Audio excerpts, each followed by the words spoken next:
This is my first year of starting a homestead garden from scratch.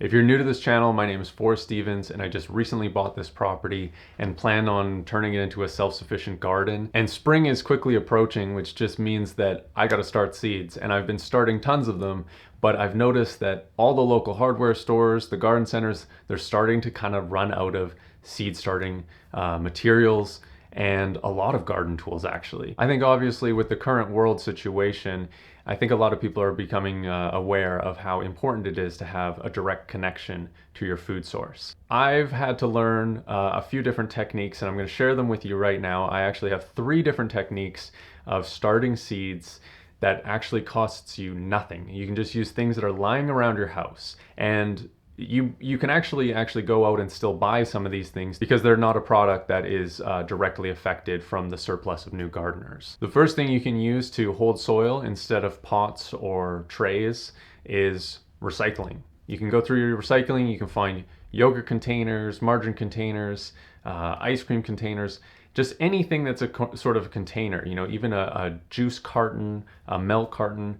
Any of these things can be sort of turned into containers. Some of them might need cutting, other ones will just need simple holes drilled into the bottom. This is to allow drainage, and then you just simply put in some soil, and depending on your recycling, of course, you're gonna have different sizes of pots, but a lot of these can serve quite effectively for smaller or bigger starts. The second technique that I've used is we bought some paper bags and they weren't the right size. We were gonna put our new sourdough bread inside of there, but they ended up being too small, so they've just been kind of sitting there without a place and pretty much garbage to us. Okay, I've got these paper bags. If I cut them, they're a tray. So that's it. You just, what I found is there's a little bend on them. I cut right at that bend, and then I fold down a layer. I either put soil in first and fold down a layer, or I fold down a layer on all 4 edges and then put soil in. It doesn't really matter, but that's gonna give the edges a little bit of strength. Because if you don't do that, they'll tear quite easily. It's a thin paper bag, so they do need to be rolled, I found, and then you do need to be gentle with them. The way we can use these, which is nice, is that the paper bag is actually compostable, so it'll degrade, the roots will grow through that. And if you started multiple seedlings in one of these paper bag trays, you can cut down the seam and you can just easily split them apart, as opposed to even one of those peat cups or a plastic thing. You wouldn't want to break that apart. You'd want to actually remove the whole thing and then split it apart. This is quite gentle, just being able to cut and get right to the soil. So it's effective for starting multiple starts that you can then separate and transplant into either bigger containers or paper bags that haven't been cut as low. And then you know, you can have adjustable sizes just because of a paper bag is already going to be too big. Now, another thing that I found to do with this paper bag is the cut off part can be folded in on itself, almost like you're wrapping a present, piece of tape, and you've got another seed starting tray.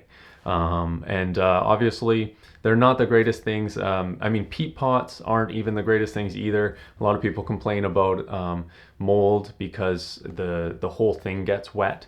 And so the whole thing gets wet in the paper bag tray as well. You're going to have some sort of seeping. It would be nice to have a plastic tray underneath, but even those are hard to find at this point. So you just kind of got to work with what you got, and this is like a real DIY approach, things you might already have laying around the house. And if you needed to, you can go to the grocery store and paper bags are still going to be available. Seed starting trays, probably not though. The third technique is a crossover between sort of direct sowing and a greenhouse effect and starting seeds. So it's a nice little combo that you can do. And you can even do this when there's snow on the ground. So what you're doing is you're taking your bag of soil out to the garden and you have an awareness of where you want to plant something.